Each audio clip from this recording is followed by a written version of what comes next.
Assalamualaikum warahmatullahi wabarakatuh. Perkenalkan, nama saya Alfida Nurdayanti, biasa dipanggil Alfida. Saya dari Prodi Komunikasi Penyiaran Islam kelas A semester 1. Baik, di sini saya akan menganalisis jurnal yang berjudul Ulum Al-Quran Sejarah dan Perkembangannya, yang ditulis oleh Pipih Nurasiah Jamil. Baik, yang pertama, pengertian Al-Quran. Al-Quran adalah wahyu Allah atau kitab suci yang diturunkan kepada Nabi Muhammad SAW sebagai pedoman hidup bagi umat manusia. Untuk memahami Al-Quran diperlukan berbagai ilmu, antara lain adalah ulum Al-Quran. Ulum Al-Quran dengan berbagai cabang dan macamnya tidak lahir sekaligus, tetapi melalui proses dan perkembangan yang dapat dibagi ke dalam fase periwayatan dan fase kodifikasi. Pengertian ulumul Quran. Kata ulum merupakan jamak dari kata ilmu. Ilmu berarti al-fahmu wal idrak atau faham dan menguasai.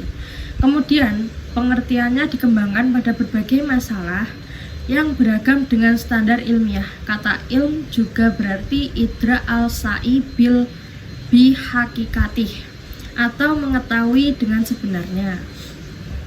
Jadi yang dimaksud dengan ulumul Quran adalah ilmu-ilmu yang membahas segala sesuatu tentang Al-Quran, mulai dari pengertian Al-Quran, pengertian wahyu, sejarah turunnya Al-Quran, sejarah pengumpulan Al-Quran, makiyah dan madaniyah, latar belakang turunnya ayat atau kelompok ayat tertentu, kisah-kisah dalam Al-Quran, jizat Al-Quran, dan lain sebagainya, sampai kepada pembahasan tentang tafsir Al-Quran. Sejarah perkembangan ulumul Quran terbagi menjadi beberapa fase, di mana tiap fase menjadi dasar bagi perkembangan menuju fase selanjutnya, hingga ulumul Quran menjadi sebuah ilmu khusus yang dipelajari dan dibahas secara khusus pula. Berikut beberapa fase atau tahapan perkembangan ulumul Quran.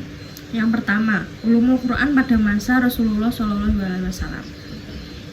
Embrio awal ulumul Quran pada fase ini adalah berupa penafsiran ayat Al-Quran langsung dari Rasulullah SAW kepada para sahabat, atau berupa riwayat mengenai pertanyaan para sahabat tentang makna suatu ayat Quran, menghafalkan dan mempelajari hukum-hukumnya.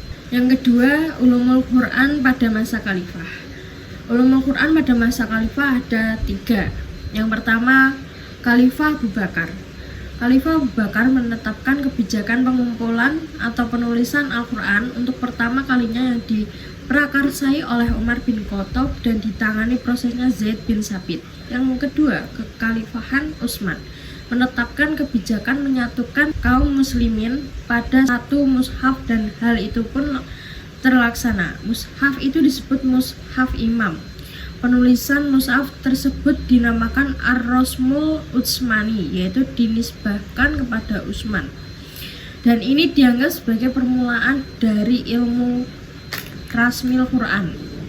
Yang ketiga, kekhalifahan Ali menetapkan kebijakan berupa perintah kepada Abu Aswad Ad-Du'ali untuk melakukan kaidah-kaidah nahwu, cara pengucapan yang tepat dan baku, dan memberikan ketentuan harokat pada Quran. Ini juga disebut sebagai permulaan ilmu irobil Quran. Yang ketiga, ulumul Quran pada masa sahabat dan tabi'in.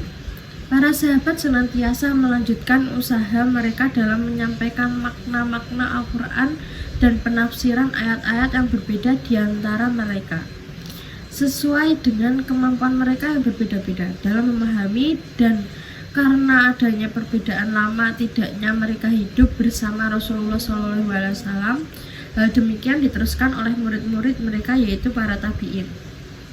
Sekian analisis jurnal yang bisa saya sampaikan.